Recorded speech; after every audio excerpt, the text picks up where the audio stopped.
les mâches-fer, revalorisation d'un déchet en technique routière, nous rejoignent Francis Garcia, SPL, qui est responsable de l'exploitation, Philippe Robert, directeur de l'agence Mitry-Mori, merci, de Eurovia, et Eric Thomas, conseil départemental 77, chef du service ingénierie à l'agence routière départementale. Vous, c'est préparé. Hein. Donc, à qui je confie ça? À Francis. 1, 2, 3. 4, 5, 6. Francis. Francis Garcia, pour commencer, on va préciser le gisement. Gisement. Le gisement. Alors, un petit historique tout d'abord. Merci, oui. Ah bah. Je suis 3 trucs en même temps, donc merci de m'avoir rappelé à l'ordre. On regarde ensemble un film.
Alors, le gisement, donc.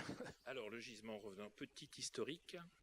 Nous générons par habitant en France aux environs de 400 kg de déchets, qui représentent à peu près 26 millions de tonnes sur l'ensemble du territoire. Nous incinérons 12 millions de tonnes de mâche-fer, d'ordures ménagères pour faire des mâches-fer. Sur ces 12 millions de tonnes, nous obtenons 3 millions de tonnes de mâche-fer par an utilisables en technique routière. Ne serait-ce qu'en Île-de-France, on représente 750 à 1 million de tonnes pouvoir être utilisées sur tout le territoire Île-de-France. Aujourd'hui, le groupe Eurovia, par l'intermédiaire de une petite dizaine d'IME en France et 5-6 en Île-de-France, on arrive à commercialiser et à mettre en œuvre aux alentours de 450 000 tonnes. Toujours uniquement en technique routière, je le répète. Quoi vous dire là-dessus? Hop, le slide, tac.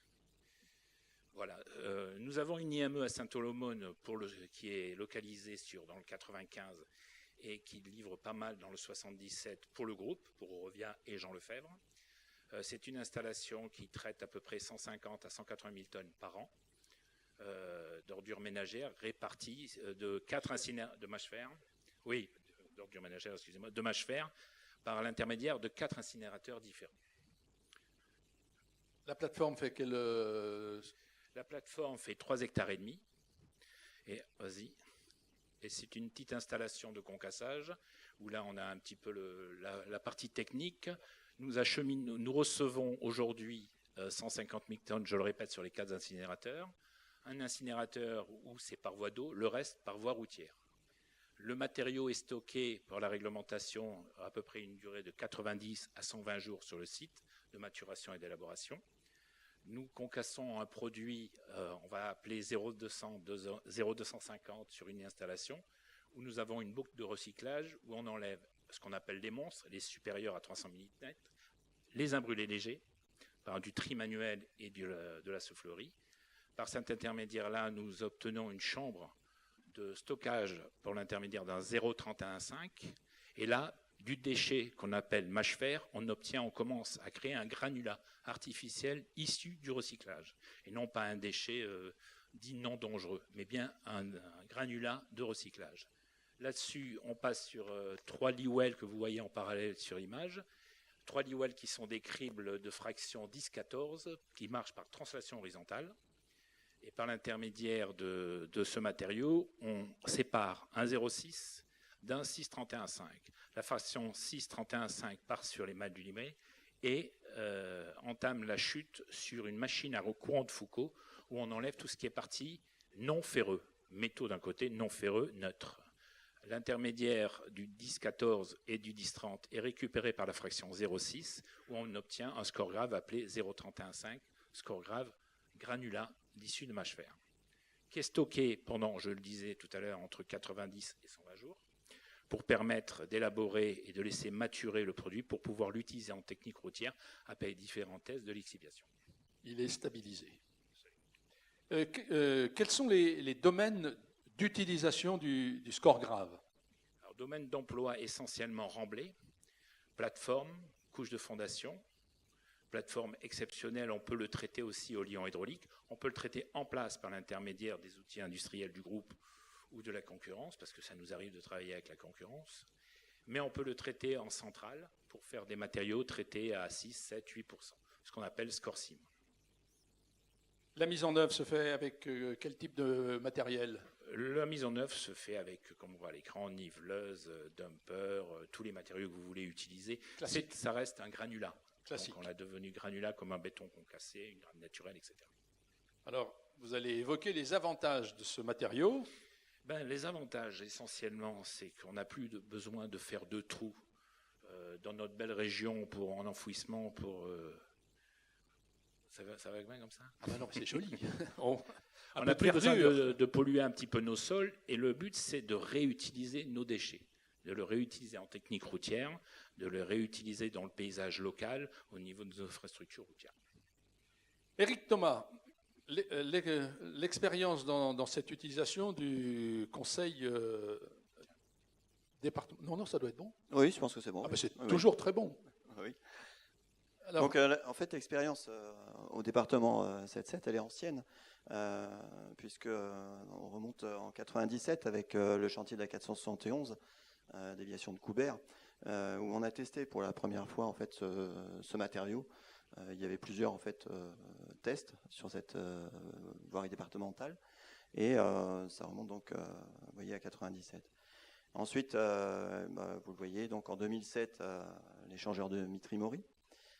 Ensuite, en 2011, avec l'échangeur de Saint-Marc, et les années qui suivent avec l'utilisation sur un échangeur, sur un diffuseur à 104 RD34 à Villevaudet-le-Pin. Donc là, c'est un chantier assez important où depuis 2013 jusqu'à aujourd'hui, on a des travaux et on utilise effectivement les mâches-fer. pour vous, quel intérêt vous voyez dans le recours à cette solution? Alors l'intérêt, il est environnemental, parce qu'en fait, à l'origine, sous les structures de chaussée, en fait, on utilisait des matériaux granulaires issus de carrières qui étaient extraits. Et du coup, sur les couches de forme, c'est des matériaux qui sont dont les quantités sont assez importantes, vous voyez. Donc l'intérêt, il est là, c'est qu'on vient préserver. Et tout à l'heure, on parlait en fait d'investissement et de réutilisation des matériaux pour leur donner une autre vie. Là, sur la structure de chaussée, c'est important, puisque les structures de vie, les dimensionnements sont calculés, vous voyez, pour 20 ans. Donc là, sur ce matériau, on sait qu'il est pérenne, il a une nouvelle vie pour 20 ans. Pour 20 ans. Voilà. Philippe Robert, vous allez évoquer le groupement. Oui, je voulais évoquer le groupement parce que quand on a un produit, il faut croire à ce produit. On avait fait un groupement Eurovia, Jean Lefebvre co-traitant, Lugvia en terrassement et Aximum en balisage en 2011 pour l'échangeur de Saint-Marc. Et l'échangeur de Saint-Marc a été une belle réussite. Et suite à ce chantier d'échangeur de Saint-Marc, le groupement que je viens de vous présenter a été reconduit entre tous les personnes du groupement d'entreprise. Tous les acteurs, là. Pour faire en 2013 et 2014 le diffuseur d'A104 sur Le Pin. On a fait 2 bretelles. Et on a reconduit ce groupement. Vous avez pu voir dans le film qui a été tourné sur la dernière bretelle de Le Pin, la bretelle D qui est en train d'être terminée en ce moment. Donc c'est une première expérience qui a plu à tous les participants, que ce soit la maîtrise d'ouvrage, maîtrise d'œuvre et entreprise, et la reconduction et la confiance dans l'ensemble des membres du groupement pour cette technique. Alors il y a encore quelques visuels que vous allez nous faire partager. Visuels à vous faire partager.